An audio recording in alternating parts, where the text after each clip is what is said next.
Police rescue 4 children from a hot car while their dad was intoxicated in an adult store. What's up, Matt? Yeadon, good to see you, brothers. Good to have you here with us today. Hello, podcast land. We're back. Yes. Back Welcome at to it. today's episode of the Pour to Purpose podcast. Brothers, welcome.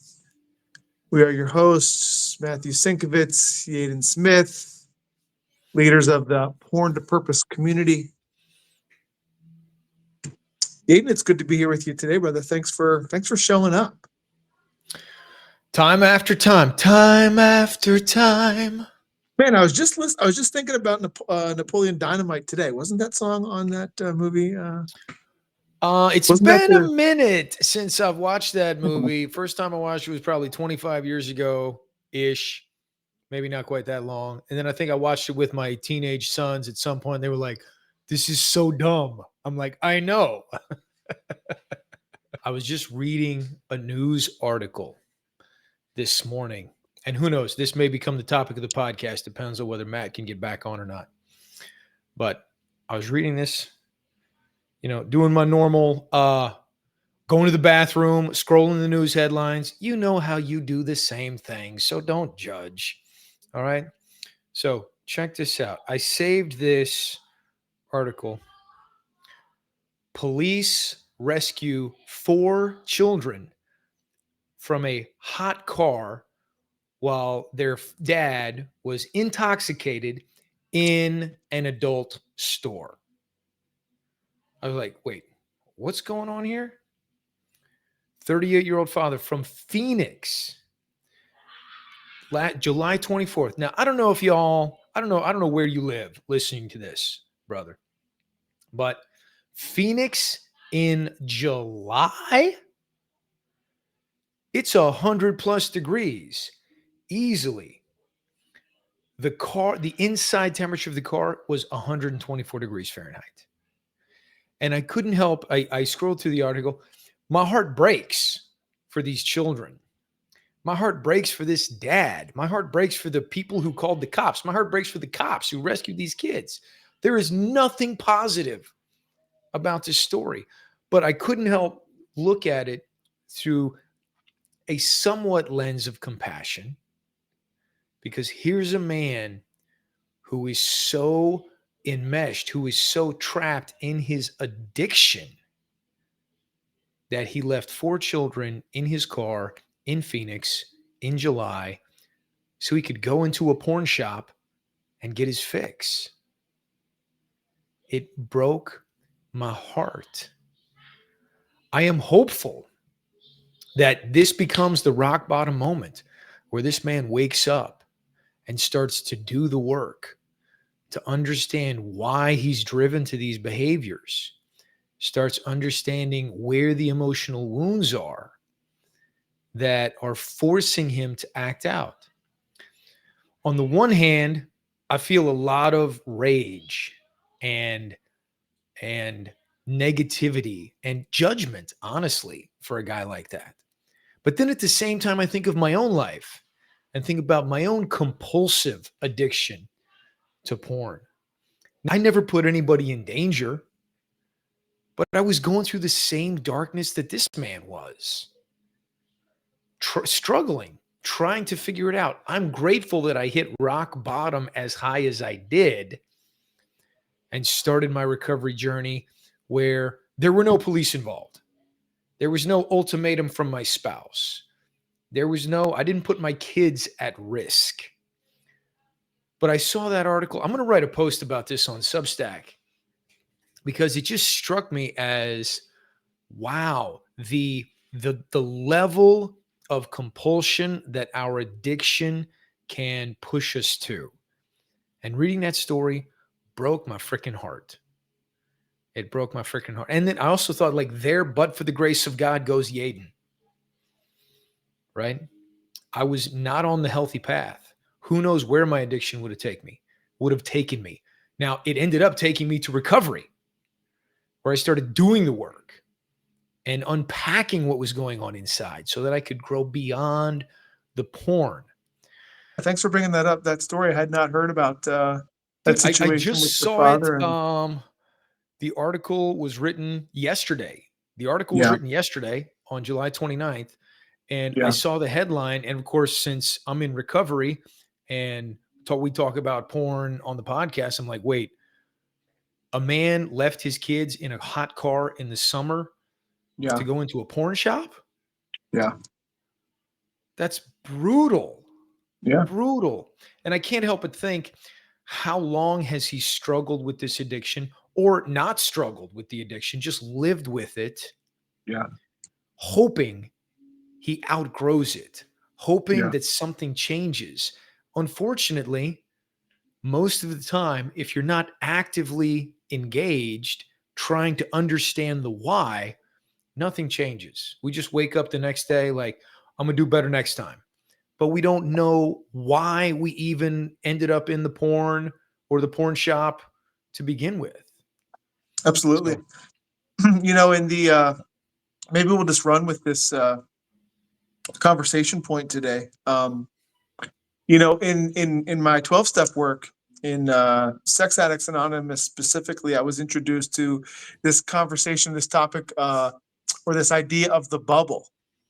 Have I shared this idea with you, I don't Yaden? think so. I mean, maybe you have and I've forgotten it. So keep Well, going, bro. Run with it. well, it's really cool. I recommend everybody check this concept out. It's called the bubble, and in Sex Addicts Anonymous, there's literature on it. There's a whole pamphlet on this topic of the bubble, and this bubble speaks to this idea, this realm that we may find ourselves in as sex addicts, or addicts in general. Now, again, I use that term loosely because maybe someone doesn't want to, work with the idea of calling themselves an addict. But let's just Sure. say we Sure. as Yeah. sex addicts, the thing that brings us all here, right? Okay, so and there's this whole pamphlet written, and it talks about getting into, or what happens when we find ourselves in the bubble.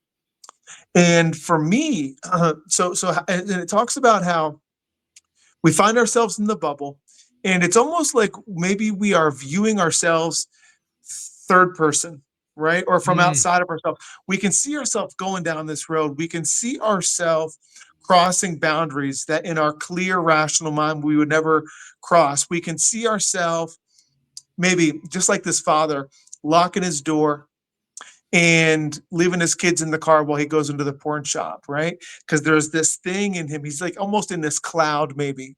Or I can speak for myself, right? When I'm kind of going into that middle circle territory, the land of compulsive behavior, I'm in this cloud, right? And there's this justification, there's this rationalization to do things that I would never do in my clear, rested, mhm, healthy mind, mhm. right? For this guy, it might have looking like it might have this thing was inside of him driving him. Maybe it led him to lock his door and leave his kids in the car. Maybe he told himself, I'm just going to go in here for 5 minutes. But once he's in there for 5 minutes or 10 minutes, and that engine starts churning, right? That engine starts moving. And now he finds himself, it's 20 minutes later and 30 minutes later and an hour later, right? And before he knows it, the cops are coming in, and he's left his kids in the car for however long, maybe it would be, right? For Yeah. me, the behavior, being in the bubble, could look like I'm just gonna I'm just gonna nibble around the edges, right? And then maybe it gets into a little bit of explicit material, then a little bit more. Then before I know it, I've crossed the line, right? And now I'm on to the hardcore stuff. And now 1 hour, then 2 hour, then 3 hour, then 4 hours, or whatever it is. If you've ever experienced like an all night or a late night porn binge, how the hours could just go like that, just like playing video games for hours and you lose track of time, right? It's being in that Mhm, bubble. And mhm. while one is in that bubble, maybe while this gentleman found himself in the bubble, or sex addicts in general find themselves in the bubble, or I find myself in the bubble, it's like all rationale goes out the window, all clear thinking goes out the window, and that addict mind, that addict voice shows up and it begins to rationalize the behavior, Yeah. right? And it's what walks us into an addiction, and it's what, in my experience, it's that voice, and it's that compulsion, that addict part of me that has me crossing all my boundaries and all my good clear thinking, and even it's how like a gambling addict might spend his kids like college tuition, right? Like he would never do that in his clear mind, but maybe in his compulsion, maybe in his addiction, he's Hmm. forfeiting all of his good clear thinking, doing things that he would never do otherwise, right? And Yeah. then we engage in our behavior and in our activity. We go through with the deed, we act out, we masturbate, right? We close the browser, we go to bed, and we wake up the next morning and we think, what was I thinking? What was I thinking? After the bubble pops, now we're back in our clear mind, and all that fantasy and all that talk that walked us into the bubble and kind of made sense while we were in the bubble, that bubble pops and we're like, what was I thinking? You know? Yeah. But Yeah. that's the bubble. And that's what I find myself when I can see when I'm in the bubble, when I'm trending in an unhealthy direction as it relates to online content or pornographic or explicit content or food. And I can imagine it's how any addict might find themselves rationalizing addictive compulsive behavior, right? And it kind of making sense in a way while we're in the bubble until it's over, until we wake up, until we snap out of it and the bubble's popped.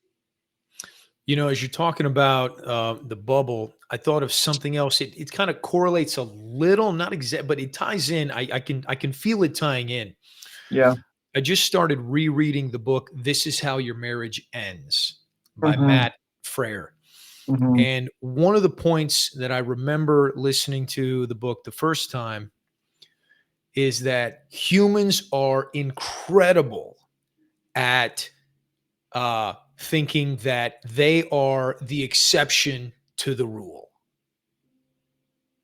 Every single man, in some level, is thinking, it's not going to happen to me. I'm the Right. exception, right? It's like, Right. oh, yeah, right? Like, don't leave your kids locked in the car. They're going to be okay this time. I got Yeah. everything covered. Yeah. Or with porn addiction, right? It's like, oh, I got this under control. I'm the exception. Right. I'm not an addict. I'm not, this doesn't have me, this doesn't have its hooks in me. I got this Mm-hmm. under control. Uh, I'm going to drive fast because I'm running late. I'm not doing anything wrong. It's this Right. guy who cut me off that's doing something Right. wrong. We always give ourselves the perspective of, well, this is an exception to how we should be, to what I would normally do, and tying it in with addiction, porn addiction, with this specific situation, this tragic. Well, honestly, it didn't end in tragedy. I mean, the kids, everybody survived. Now the father has to answer to the authorities for this. Uh, you know, I forget what the term is, but child endangerment type situation, because kids die in hot cars. Yeah. You have a kid strapped in a car seat, they can't get out. They're basically in an oven. And I'm super happy that there were no fatalities in this story. And I'm hopeful that there's somebody in this man's life that can speak truth and say, hey, man, what are you doing? Let me help. We got to wake up. The way the pattern of your life is not good. But men specifically are very adept at Yeah. making themselves the exception to life's rules. And I think that kind of fits in with the bubble. It's like that's part of the talk that gets us into the bubble where it's like, Yeah. you know what? I can handle one more time. It's not a Right. big deal. Right. Uh, you know, we justify it where I'm stressed out or whatever. I need my dopamine hit. I'm in pain. I know I'm going to feel better after using porn. And we exceptionalize ourselves in that bubble. And then after the bubble pops, it's like, what am I doing? Yeah. What am I doing? Yeah. Yeah. How many times have I acted out with porn and then thought, how did this happen? I promised Exactly. myself, I promised That's it. myself it wasn't going to happen again. Yeah. That's it, dude. And it's so sneaky, man. That addict voice, when it shows up, I like to speak for myself. When that addict voice starts showing up for me, it shows up as my friend. Now, Yeah. I had a therapist one time who he doesn't like to use, that that language. And it was Rob. He came onto a P2P call one time and he talked about how he doesn't like to really say that addict part of me, but he likes to say that part of me that's wanting something, that's needing something. Because he Yeah. always talked about the internal family systems. There's this part of me that shows up and it's trying to get a need met. Yeah. And it kind of shows up undercover. It's like there's this part of me that's tired, maybe it's disconnected, maybe it's hurt, maybe it's lonely, maybe it's sad, maybe it's depressed. And it's showing up and it's speaking to me in this voice that says, hey, how about just a little bit over here, a little bit over here? And it begins kind of talking to me and rationalizing, right? And it shows up as my buddy. It's like, hey, Yeah. you can do this. You can hang out on this side a little bit. You're not going to get into anything. You can do a little browsing, or you can just do a little nibbling around the edges. That'll be fine, right? Or you can just have a little bit of the junk food. That's fine for tonight. Then just get back on your habit tomorrow, right? Yeah. Those are mine, right? It shows up as my friend. And then as it shows up and I entertain it and then it begins to make sense. And then it's like, oh yeah, you can do this. This is fine. Or you deserve this. Or you don't need to tell anybody. Or you can get right back on it tomorrow. Or you've been doing really good. So you deserve. So that voice begins to show up and it begins to rationalize. And yeah, it talks me into the bubble almost. Mm-hmm. And then when I'm in the bubble, it's like almost like I can't see my way out. Yeah. And that clear, rational, logical, heart-centered, part of me, it's not the voice anymore. The present voice and the part that's rationalizing and driving the conversation, driving the train, is that addicted part of me, or that part of me that's trying to get this need met. And everything just makes sense, until, as you just mentioned there, Yeadon, it's behind us. And then it's like, what was I thinking? How did this happen again? How did I lose my way and kind of get duped by this again? Mm-hmm. And that's one of the, I mean, we talk about it all the time. If you've been listening to the podcast for any amount of time, dude, we talk about community and the danger of isolation. Because the thing is, we can't solve that problem when after the bubble pops and we're like, how did this happen? Mm-hmm. Like I promised myself this wasn't going to happen again. Oh, well, I guess I'll just do better next time. Yeah. But all we have is ourself. And that voice pops up, which is a friendly voice just trying to help. But that voice ends up not really being that helpful. And having a brother, having a group of men, having a community where you can lean in after the bubble pops to call you forward, call you up, to be able to walk through the investigation of like, what was the self-talk? Yeah. Where was the first degree of deviation? Where did it actually start? It didn't start with typing in pornhub.com. Yeah, that's right. It started 3 days before that when you got, called into your boss's office and ripped a new one for something that wasn't even your fault. Right. Or you got fired by a client and suddenly all the chaos and emotions, the pain starts. And being men, we're not trained in how to handle our emotions. We're not trained to recognize them. That's just not generally what men do. It's a skill that we have to develop. Yep. But if you can identify where you first started to slip, that's one of the biggest components of having a safe community where you can lean in. Like for me, real talk, this week, I was just up in Pennsylvania with Matt for the weekend, Friday night, Saturday, hanging out.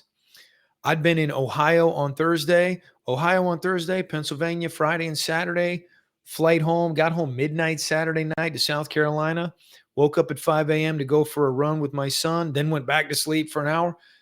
Yo, I was dragging. Matt can attest to this on our call on Monday. Like, yo, my energy level was in the toilet. I was physically exhausted.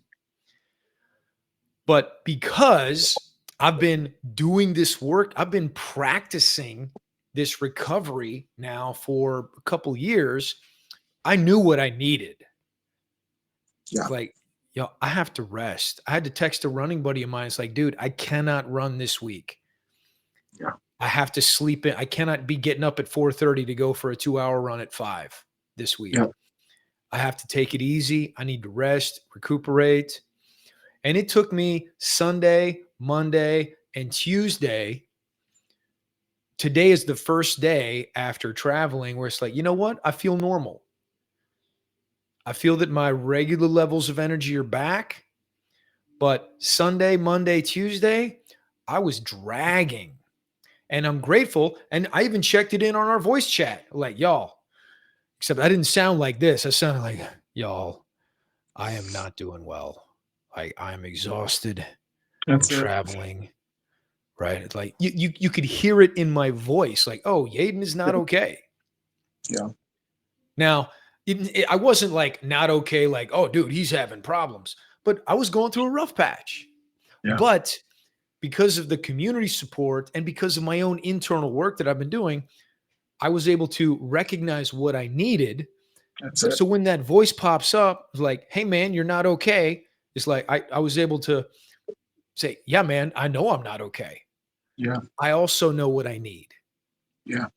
I need physical rest. I have to have some light days with work, with training, with everything I have going on.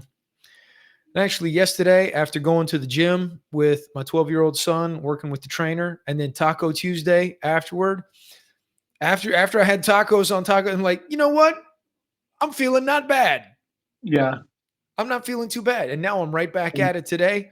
I still Yeah. have an avalanche of regular work that I have to do, but that Yeah. feeling of exhaustion, I've worked through that. And now Yeah. that's not really a threat. Yes. So Yeah, man. being like when the bubble pops, you got to have somebody who has done it before that you can talk Mhm. to, where there's no shame, fear, guilt, or judgment. Yeah. Yeah, that's what was coming up for me as you were sharing there. Like, I love so we're talking about, community support, Mhm. and the value of having a place to go back and do the investigative diagnostics. What happened? How did I get here? What led me there? Like, that's so critical, because when you have that data, then you can begin to apply it in real time, just like Aiden spoke to here. Okay, so we're in here in this community and we're developing the skills and the tools of emotional intelligence, emotional awareness, emotional capacity, learning to articulate our needs, learning to see what needs are needing to be met, and learning to meet them. Like, that's like big piece of the fabric of what I think what it looks like to be like a healthy man. Emotional intelligence, if you will. So now that you've got the data of being able to go back through the relapse recovery document, exactly see what happened, you apply it. Now you've got community, right? So you can check it in, just like Yeadon did. You can be visible around it, right?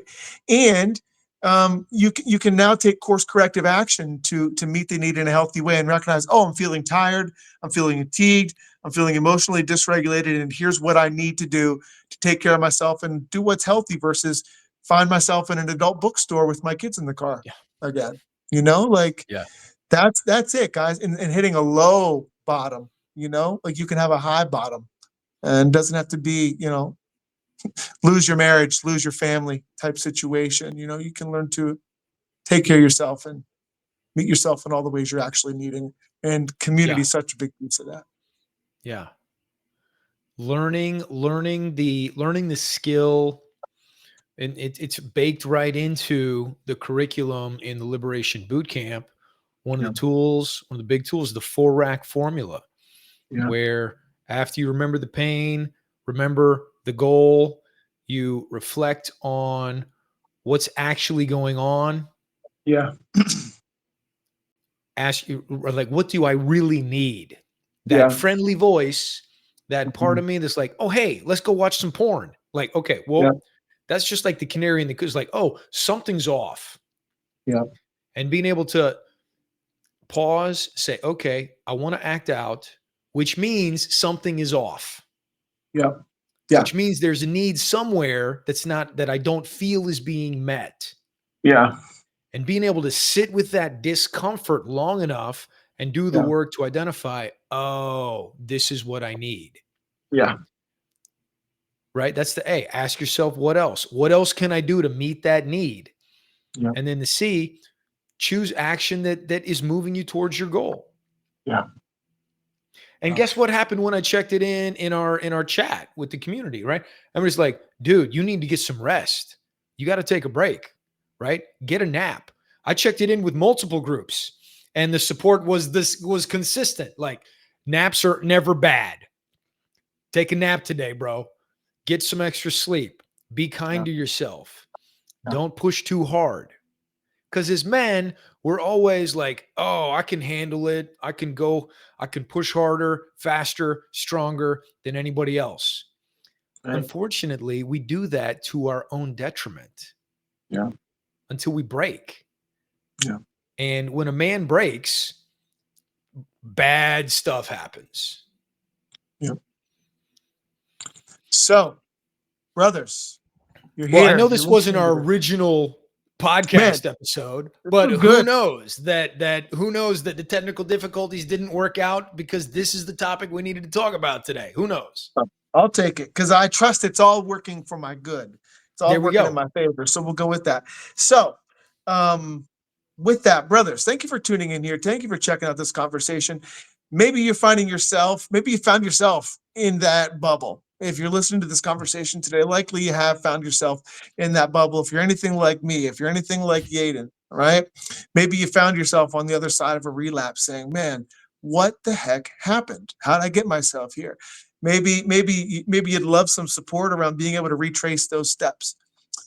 Maybe you'd like to work on developing the skill set to actually be able to catch this stuff in real time, just like Yeadon modeled in the community this week. Be able to, see this stuff real time, check it into a community, have the intelligence and the awareness to actually meet the needs and meet what's going on inside of you in a healthy way.